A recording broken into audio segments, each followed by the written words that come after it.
ಶುಭೋದಯ, ನಮಸ್ಕಾರ, welcome to Yoyo Kannada. ಬನ್ನೀಗ ನೋಡೋಣ ಶನಿವಾರಪೇಟೆಯಲ್ಲಿ ಚಿನ್ನದ ಬೆಲೆ. ಇಂದು ದೇಶದಾದ್ಯಂತ ಚಿನ್ನದ ಬೆಲೆಯಲ್ಲಿ ಗಮನಾರ್ಹ ಏರಿಕೆ ಕಂಡು ಬಂದಿದೆ. ಕಳೆದ ಕೆಲವು ದಿನಗಳಿಂದ ಇಳಿಕೆಯ ಹಾದಿಯಲ್ಲಿದ್ದ ಚಿನ್ನದ ಬೆಲೆ ಇಂದು ಒಮ್ಮೆಲೆ ಜಿಗಿತ ಕಂಡಿದ್ದು, ಮಾರುಕಟ್ಟೆಯಲ್ಲಿ 10 ಗ್ರಾಂಗೆ 750 ರೂಪಾಯಿಗಳ ಏರಿಕೆಯಾಗಿದೆ. ಈ ಏಕಾಏಕಿ ಬೆಲೆ ಏರಿಕೆಗೆ ಅಂತಾರಾಷ್ಟ್ರೀಯ ಮಾರುಕಟ್ಟೆಯಲ್ಲಿನ ಅನಿಶ್ಚಿತತೆಯೇ ಪ್ರಮುಖ ಕಾರಣವಾಗಿದೆ. ಪ್ರಸ್ತುತ ಭಾರತದಲ್ಲಿ 22 ಕ್ಯಾರೆಟ್ನ ಚಿನ್ನದ ಬೆಲೆ 10 ಗ್ರಾಂಗೆ 90,200 ರೂಪಾಯಿಗಳಷ್ಟಿದೆ. 24 ಕ್ಯಾರೆಟ್ನ ಅಪರಂಜಿ ಚಿನ್ನದ ಬೆಲೆ 98,400 ರೂಪಾಯಿ ಆಗಿದೆ. ಇನ್ನು ಬೆಂಗಳೂರಿನಲ್ಲಿ ಚಿನ್ನದ ಬೆಲೆ ಗಮನಾರ್ಹ ಏರಿಕೆ ಕಂಡು ಬಂದಿದೆ. 22 ಕ್ಯಾರೆಟ್ನ ಚಿನ್ನ 10 ಗ್ರಾಂಗೆ 90,200 ರೂಪಾಯಿ ತಲುಪಿದ್ದು, ನಿನ್ನೆಗೆ ಹೋಲಿಕೆ ಮಾಡಿ ನೋಡಿದ್ರೆ 750 ರೂಪಾಯಿಯಷ್ಟು ಏರಿಕೆಯಾಗಿದೆ. ಅದೇ ರೀತಿ 24 ಕ್ಯಾರೆಟ್ನ 10 ಗ್ರಾಂ ಚಿನ್ನದ ಬೆಲೆ 98,400 ರೂಪಾಯಿ ಇದ್ದು, ನಿನ್ನೆಗಿಂತ 820 ರೂಪಾಯಿ ಏರಿಕೆಯಾಗಿದೆ. ಬೆಳ್ಳಿ ಬೆಲೆಯ ವಿಷಯಕ್ಕೆ ಬಂದ್ರೆ, ಇಂದು ಕಿಲೋಗ್ರಾಂ ಬೆಳ್ಳಿ ಬೆಲೆಯಲ್ಲಿ 1,09,000 ಆಗಿದ್ದು, ನಿನ್ನೆಯ ಬೆಲೆಯಲ್ಲಿ ಯಾವುದೇ ಬದಲಾವಣೆ ಕಂಡು ಬಂದಿಲ್ಲ. ಇನ್ನು ತಜ್ಞರ ಪ್ರಕಾರ ಅಮೆರಿಕ ಮತ್ತು ಚೀನಾ ನಡುವಿನ ವ್ಯಾಪಾರ ಒಪ್ಪಂದಗಳ ಸುತ್ತಲಿನ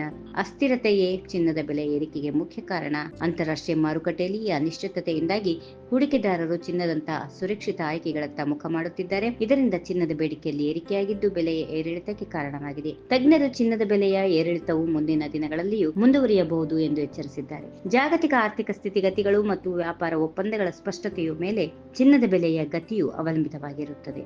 ಈ ವಿಡಿಯೋ ನಿಮಗೆ ಇಷ್ಟವಾದಲ್ಲಿ ಲೈಕ್ ಮಾಡಿ, ಶೇರ್ ಮಾಡಿ, ಸಬ್ಸ್ಕ್ರೈಬ್ ಮಾಡಿ.